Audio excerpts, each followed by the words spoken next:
The live TV, सच सबसे आगे। नमस्कार, आप देख रहे हैं द लाइव टीवी और मैं हूं आपके साथ मुनमुन रहमान। टीपू सुल्तान के गढ़ मैसूर में बीजेपी का बुरा हाल है। बीजेपी लगातार कोशिश कर रही है, लेकिन उसके बावजूद भी बीजेपी को यहां पर झटका ही मिल रहा है। सर्वे में यह बात सामने आई है कि बीजेपी को मैसूर में बुरी चुनौतियों का सामना करना पड़ सकता है। आपको बता दें कि मैसूर वो कलिंगा बहुल क्षेत्र है। राजनीतिकारों का यह मानना है कि इस वो कलिंगा बहुल क्षेत्र में विजय हासिल कर ली तो उसके लिए कर्नाटक की दहलीज पर पहुंचना जो है वो बहुत आसान हो जाता है, यानी कि कर्नाटक की सत्ता जो है वो उसके हाथों में आ जाती है। और यही वजह है कि मैसूर के लिए बीजेपी और कांग्रेस जो है वो आमने सामने है। लेकिन कहा यह भी जाता है कि जेडीएस का दबदबा मैसूर में वो कलिंगा समुदाय पर ज्यादा है।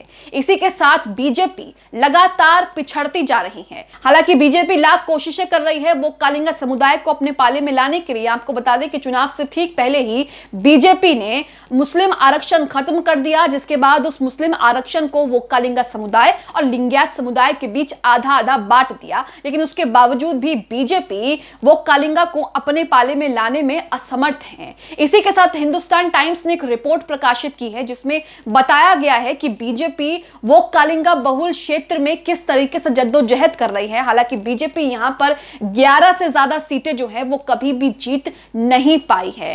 हिंदुस्तान टाइम्स ने जो रिपोर्ट प्रकाशित की है, जो कुछ बताया है वो आपको बताएंगे, लेकिन सबसे पहले उनका ट्वीट देखिए जिसमें बताया गया है। इस ट्वीट में लिखा है, the BJP faces a crucial test in the Vokkaliga dominated old Mysuru region where the party has never won more than 11 out of the 61 seats in previous poll. यानी कि यहां पर बीजेपी जो है वो लगातार जद्दोजहद कर रही है। बीजेपी वो कलिंगा बहुल पुराने मैसूर क्षेत्र में भाजपा को एक महत्वपूर्ण परीक्षा का यहां पर सामना करना पड़ रहा है, जहां पार्टी ने पिछले चुनावों में 61 में से 11 से अधिक सीटें कभी भी नहीं जीती है। इसी के साथ उन्होंने एक रिपोर्ट भी यहां पर पेश की है जिसमें बताया गया है कि पार्टी के लिए मैसूर जो है वो कलिंगा बहुल क्षेत्र जो है वो किस तरीके से चुनौती जो है बनता जा रहा है। अब हिंदुस्तान टाइम्स ने इस खबर में, इस पूरी रिपोर्ट में क्या कुछ कहा है, किन चीजों पर प्रकाश डाला है, वो भी आपको बताते हैं।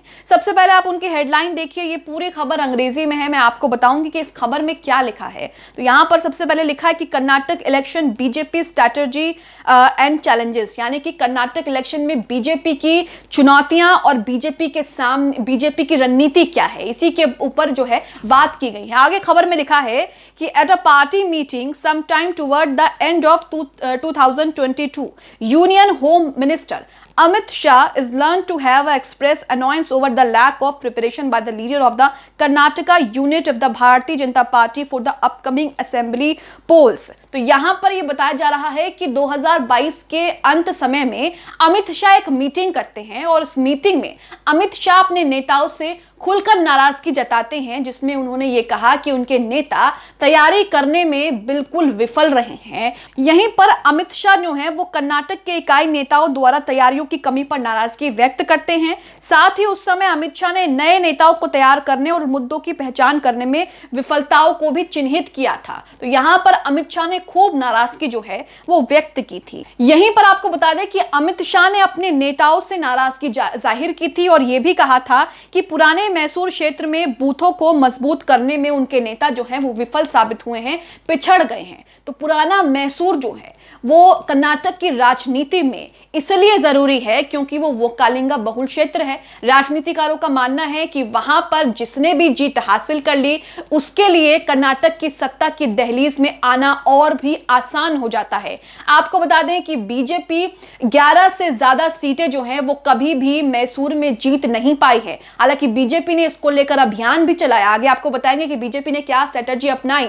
बीजेपी ने इसको लेकर अभियान चलाया, बीजेपी ने इसको लेकर रणनीति बनाई, लेकिन उसके बावजूद भी सर्वे में बीजेपी यहां पर पिछड़ती हुई दिख रही है। बीजेपी के हाथ से मैसूर जो है वो साफ तौर पर निकलता हुआ दिख रहा है। आगे खबर में लिखा है कि नाम ना छापने की शर्त में बैठक में शामिल एक नेता, पार्टी के एक नेता बताते हैं कि उस वक्त शाह बहुत गुस्से में थे। नेता कहते हैं कि शाह जो पार्टी के मुख्य रणनीतिकार भी हैं, विपक्षी गढ़ को तोड़ने की राज्य इकाई की योजना से निराश थे, जिसे भाजपा को अपने दम पर बहुमत हासिल करने के लिए प्रेरित करने के लिए एक महत्वपूर्ण कारक के रूप में पहचाना गया था। ऐसा कुछ जो पहले से ही मायावी रहा हो पिछले चुनाव में।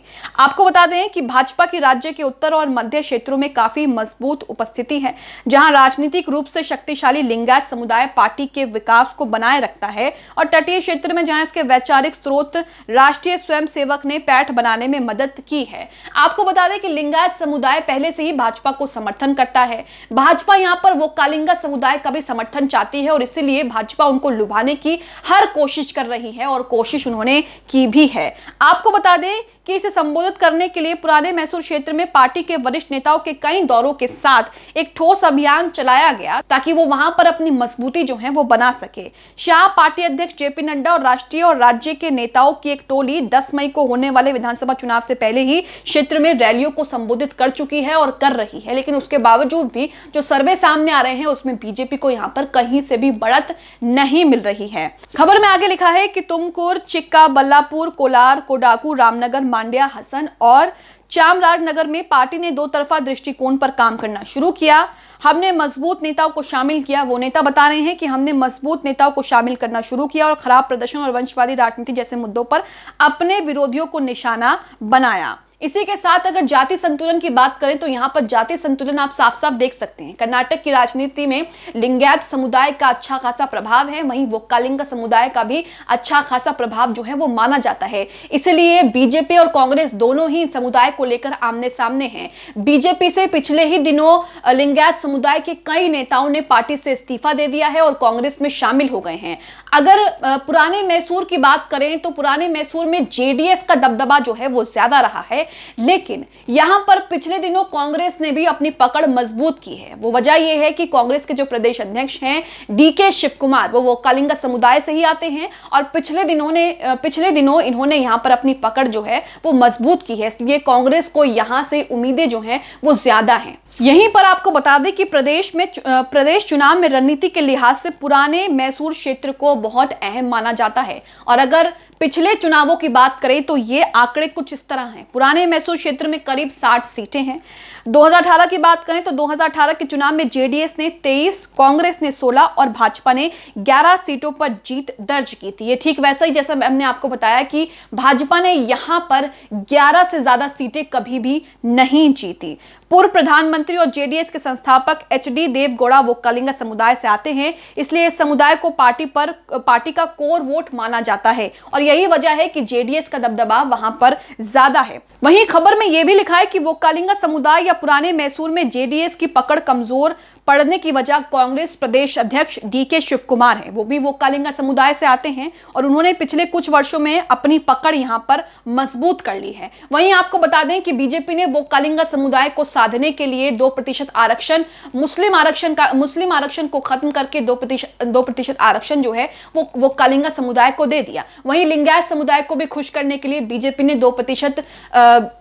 2% आरक्षण जो है वो लिंगायत समुदाय के नाम कर दिया। यहाँ पर बाकी समुदाय का आरक्षण भी बढ़ाया गया, हालांकि मुसलमानों को यहाँ पर साइड कर दिया, लेकिन उसके बावजूद बीजेपी की मुश्किलें फिर से बढ़ी क्योंकि लिंगायत समुदाय बीजेपी पर अपने समुदाय का मुख्यमंत्री चेहरा जो है वो घोषित करने का दबाव बनाने लगा, जिससे पार्टी बिल्कुल असहमत थी। तो यहाँ पर आप देख रहे हैं कि बीजेपी के सामने ओल्ड मैसूर वोक्कालिंगा समुदाय का ये बहुल क्षेत्र एक चुनौती बन गया है, जिसके लिए बीजेपी पहले से ही मेहनत कर रही है। बीजेपी यहाँ पर चुनावी समीकरण तैयार कर रही है, लेकिन उसके बावजूद भी सर्वे में बीजेपी यहाँ से हारती हुई दिख रही है। बीजेपी को यहाँ पर बढ़त नहीं मिल रही है। आप इस खबर को लेकर, जिस तरीके से बीजेपी को लेकर सर्वे सामने आ रहे हैं और सुल्तान के गढ़ में बीजेपी की रफ्तार जो है वो धीमी पड़ रही है, बीजेपी को झटका लग रहा है, उसे लेकर क्या सोचते हैं हमें कमेंट बॉक्स में कमेंट करके जरूर बताएं।